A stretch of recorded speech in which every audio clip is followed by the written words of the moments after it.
welcome to the Baramin School. You might be wondering what this is all about, and you will soon find out. This is an introduction video where I'm going to run you through what is currently on our website, and our website forms the foundation and the framework for all the teachings that we are planning to deliver in future. We will have some day devotionals, which would be short clips, and then we would have longer teachings. They all have a very strong biblical foundation, and the main purpose that I want you or what we aim for you to get from this website and from this whole initiative is to learn more about what Christianity is really about. Who is Jesus really? And I don't want you now to, when you hear the words I'm speaking, when you're seeing the definition of what Baramin means, to just switch off the video and say, oh, here we go again. I want you to give it a chance. I want you to look at these teachings, at these everything that we're going to offer on the website and on the videos. And I want to look at it critically, but also be open-minded. Because you just might be surprised. A lot of us grew up in churches. A lot of us got very hurt in churches. Some of us never really heard anything about Jesus. We just heard what has been told to us in the media or on television or wherever. Or we've maybe had horrible experiences with people that call themselves Christians that have stabbed us in the back, or where you've really got badly hurt. And you just got a complete distaste. There's like a rebellion in you against Christianity. You don't want to hear anything about it because you think you know what it's about. Well, I used to think like that as well, until I had a supernatural encounter with Jesus Christ. And somebody prayed for me for the first time in my life, actually really standing in front of me and prayed for me. And that changed everything. It changed everything. And I have been on this journey for the last 7 years, and I've had to reset the way I think about life, the way I think about the spiritual world, the way I think about science, the way I think about everything that I've been taught. Because I am actually, or I used to be, trained in evolution and biological sciences in a secular fashion. My PhD was very much evolutionary based. But after I got saved, I really felt from the Lord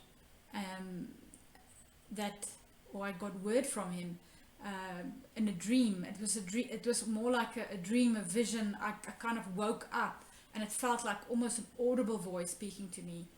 And only thing He said is, every single word in my word is true.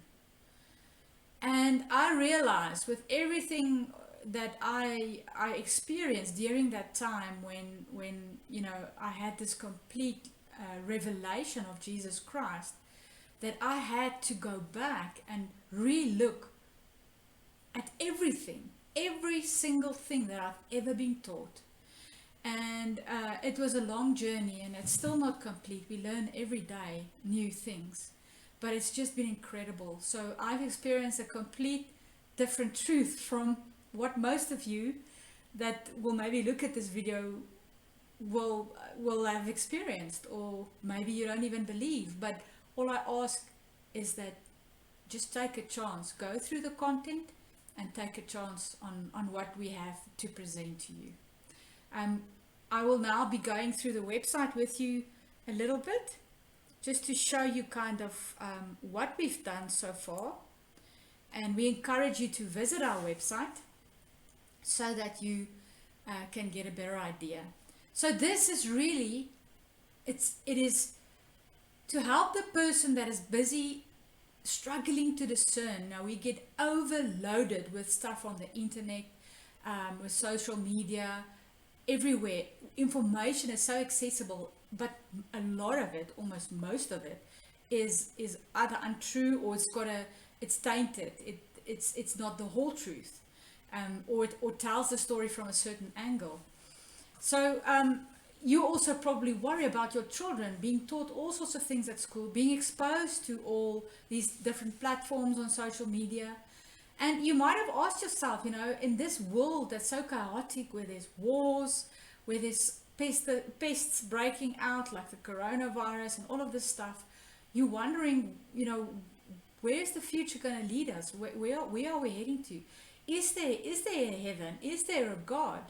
And you thought maybe in the past that you understood these things, and you could get by without God, but we are being forced more and more to start really looking at ourselves and looking at our lives and looking at where are we going, and asking ourselves, is there not maybe a hidden truth, or is there not maybe something that I don't really understand?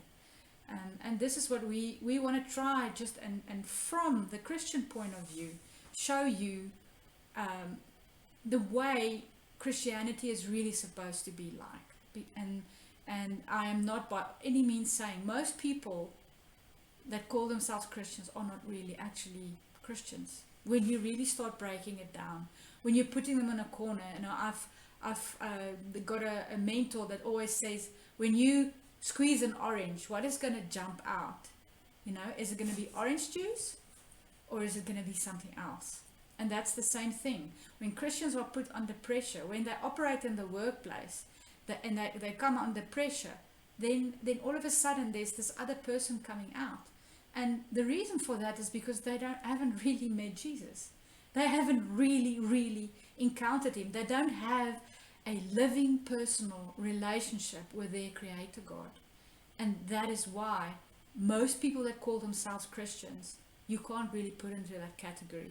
So I'm going to go through all of that on this website, all the information regarding Christianity, a little bit about where it started going wrong, all the different denominations. That is all part of this website, and our future teachings as well.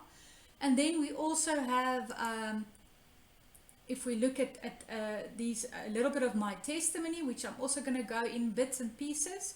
We want to give you a little bit of a guide throughout our video teachings to also show you that what type of information are we using. Are we using published stuff? I can just mention to you maybe that a lot of the stuff that Christians are doing in the world of science, they cannot get published. It's just simply not even considered for publication. So we'll try and make clear where these sources come from for you. And then we discuss at length, and we will also do some teachings, the authenticity of the Bible. Why can you trust the Bible?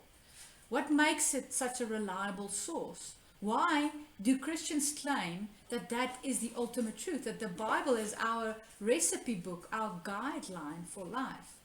And here you will find some information on just how reliable the Bible is and how supernatural in nature it actually is. So you might have heard this saying that the Holy Spirit actually inspired the people that wrote the Bible. And if you look at the evidences presented here on this page, you will see exactly what we mean by that. Then we go into science.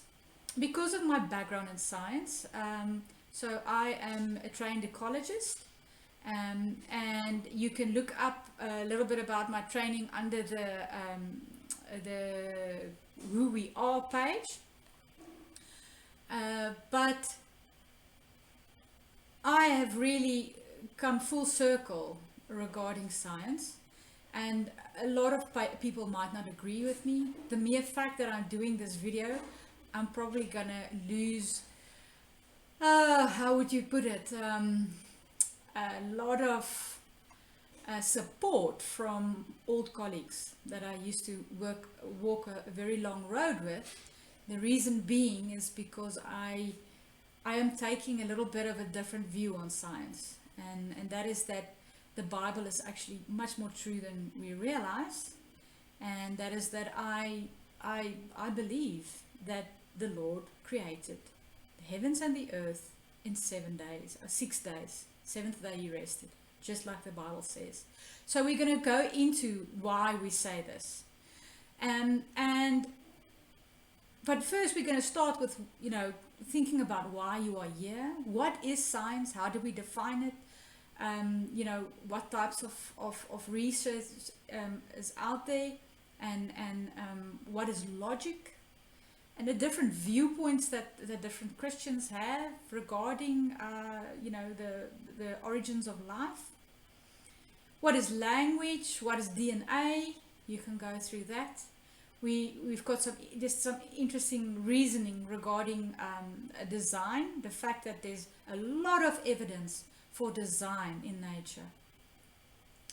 Then we're going to look at hyperdimensionality. You're welcome to read through that. The fact that we are actually made up of more space than anything really concrete, which is almost like a digital simulation. And there you will also see how that actually gives support. This whole quantum physics field supports the notion of hyperdimensionality and the fact that there may very well be a spiritual world. How many people believe in a spiritual world, ghosts, where it doesn't have to be God necessarily, but all sorts of things. And you'll see that the majority of the world actually still believe that there's things that we can't explain, that there is a spiritual realm, and that weird things are happening. Then we go in a little bit about the Christians and what is defined as Christians, and how many Christians do they think there is on earth, and how actually you can break it down. And then I go and compare the denominations of the different Christians with the book of Acts, and how the first church, after Jesus Christ was crucified, resurrected and ascended to heaven, those first disciples of his, when the first church planters, how did they behave? How did they spread the gospel? What gifts did they have? And are the churches still following these things? And then you'll see the majority of them are actually not, which is shocking. And then the reality of demons and Satan and the fallen angels, which is something that you may also think is bizarre. We see a lot of it in the movies, but you don't realize there's nothing new under the sun. The movies get their inspiration from somewhere.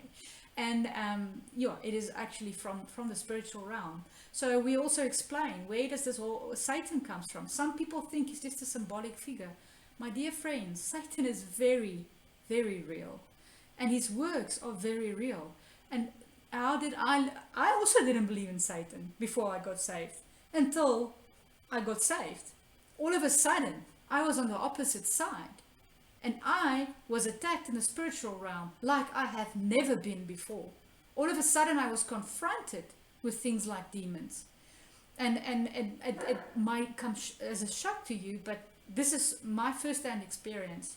So please look through this stuff. Be open-minded. I also go into mythology, looking at, a lot of people claim, but this is just ancient mythology. And if you look at the parallels between Christianity and a lot of the other religions, so I go and I break that down and go and show you that it's actually one other. There's only actually two sides, and the whole story has been mingled and messed around with over time, but if you look carefully, you can actually still see the threads that runs through everything that is very similar. So you may agree with me, you may not. Then we can go with who you are. And my dear friends, once again, you are not an ape. You are being told that you're an ape consistently, and people just sell it as if it's the absolute truth, but it's not. It's not. There's other explanations. And again, I'm not saying that I am faultless in the way I view these things, but I started questioning it, and I started just looking and digging and scratching around, and I was disgusted to see how much, like, stuff is just hidden, and how people are in science are just busy putting stuff out that and selling it as the absolute truth, when it could be, there could be another explanation for a lot of what we are seeing. So again, you could just look at how I support this point of view, and then I go into the fact that according to the Bible, we are not just body, we are not just like your consciousness and your mind, but we are spirit as well. We are body, soul, and spirit. And I explain how these three parts work. And also a little bit of the scientific evidence for the existence of things like the spirit. You know, when people are in a coma in the hospital and they wake up, they can explain everything. They can even tell people the number on the numbers on the machines and the beds and whatever, or the type of shoes that the doctors were wearing, things that they were not able to see then. So that is definitely a part that you would also be interested in, to just go through all of that. And then I talk about the born again experience. And this might sound completely foreign to you, but it is really, that is what I went through 7 years ago. And that is what changed my life. And I think that is what many Christians are missing out on. So a lot of people grow up in a very secure environment. They grow up in a Christian home, and they just see themselves as Christian. But they've never met the Lord Jesus Christ. They're not in a personal relationship with Him. And one of the scariest verses in the Bible is when Jesus will one day tell those people that have called themselves Christians for 20, 30 years, go away from me, I do not know you. That is going to happen. And that is because a lot of people are just fooling themselves. They're using the word Christian whenever it's convenient. When it's not, they push it aside. It's a culture, it's a religion, but it's not a relationship with Jesus Christ. And that is what it should be about. It should not be about religion or rituals or whatever else. It is about Jesus Christ. It is about a love relationship with Him. So there I then draw parallels. You can also go through this from the scriptures. The whole concept of the temple and your journey, once you're reborn, your journey as a Christian, growing closer to God. Because what I also very soon realized, it's not just a thing of, oh, I'm saved and now I'm made, you know. No, it's not like that. Being saved is just the beginning of the journey. And then the Lord really starts working with you, and He starts exposing stuff that you sometimes have been hiding since your childhood. And all these hurts and pains He starts working with. He is the ultimate healer. And He brings that out, and He starts healing you, and He starts building your character, and you start producing fruit. And you will learn about the fruits of the Spirit as well. The fruits of the Spirit are things within your character, things like patience, things like empathy, friendliness, things that you shouldn't think about or try and be friendly, or it should just be part of your character, your nature. And this is what God does over time in your Christian walk with Him. The more intimate you are with Him, the more you get to know Him. The more He starts building, the more He starts opening, the more you surrender and open yourself up to Him, the more He starts building on your character. And before you know it, you don't even realize it consciously, but all of a sudden things that used to make you so angry doesn't anymore. You've got much more patience with people. There's just little differences that I noticed in my own life. So that's what you'll find on this page. Then the next page is God's time. And this is a page I really enjoyed making, but it took me a very long time. And in this page, I'll explain basically God's time, which is different from our time. And there's actually this wonderful plan of redemption. It's a 7,000 year plan, and it's laid out in the Bible, and it's been playing out for the last 6,000 years. We're almost at the end of 6,000 years. And incredible things have happened that the scriptures have predicted. And one of them is Israel, which we'll get into a bit lower in the page. But to start off with, we talk about this: what is a covenant? What is it all about? Everything that's happening, the reason for why you are here is to be in relationship with Jesus Christ, a covenant relationship. It's a blood covenant. He paid the price on the cross. He loved you so much. And I know it might not make sense to you now, but one day you will understand how much He loves you. And when that reality hits you, you cannot do anything else but worship Him.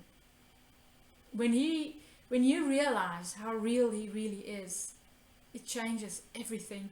Everything. You are never the same again. And that is my hope with this site. That is why I am taking this step. That's why I quit my job. That's why I am spending all this time trying to get something together that makes sense. It's because I want you to experience what I've experienced. Because it wasn't something that was just a moment of madness that disappeared. It was a life-changing experience that has never, ever, I've never gone back to the old ways. It changed my life forever. And it is still changing. It's making me a better person. And where I used to be obsessed with nature and I couldn't care less about people, it's now completely different. And that's all about it's all Jesus. He gets all the glory for everything in my life. So dear friend, like I said again, take a chance, go through the stuff. You're going to learn about what blood covenants are, which seems very gross, but there's a very good reason for blood covenants. You're going to learn about the beautiful story of your betrothal to the Lord Jesus Christ, and how powerful that is, and how He did everything to establish that. You're going to learn about the moon, the stars, and the sun. We're not getting into astrology, but we are looking at what they originally were meant for, how God created them. They're meant to be signs in the heavens.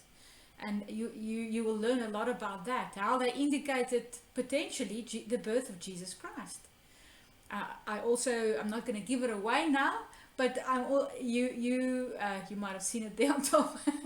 I also make some predictions of the most likely dates when Jesus Christ was born. The role of Israel, because a lot of people think that Israel, it's over, but it's not. Israel is very much part of the end of time, the prophecies for the end of time, the time that we are very fast approaching. And you can look at the breakdown of time and all the supporting evidence I gave for that in this site, and when Jesus Christ was crucified, and how that matched everything that was predicted by the prophets. And a lot of the Jewish people missed this.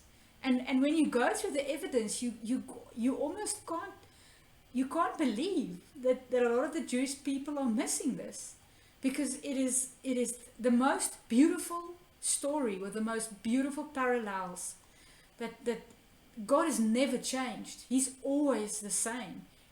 Yesterday, today, tomorrow, forever. He's always the same. The promises He makes, He keeps. And that's what's so incredible. So I show what the meaning of the feasts are that the Lord established in the Bible with the Israelites, and how Jesus Christ Himself is fulfilling every single one of these feasts, which is incredible. And I also mentioned a little bit about the end time prophecies, some things that have been happening recently that is just giving us so much hope, and also signaling that we are very, very close to the end. yeah, the rest of the pages you can go through at your own time. But these are the main ones with information. And within the teaching and the devotional page, we'll be uploading the videos as we finish with them. And we really hope that you enjoy everything that we have to offer, and that you will become a follower of us our channels and our social media platforms, but even more so that you will meet Jesus Christ, and that you will experience that same incredible joy and his loving presence, and the supernatural peace that surpasses all understanding. Thank you, my friend. I hope you enjoy this, and please feel free to comment and send us under the contact page. Feel free to send us messages, or feel free to interact or ask questions as we continue. Shalom.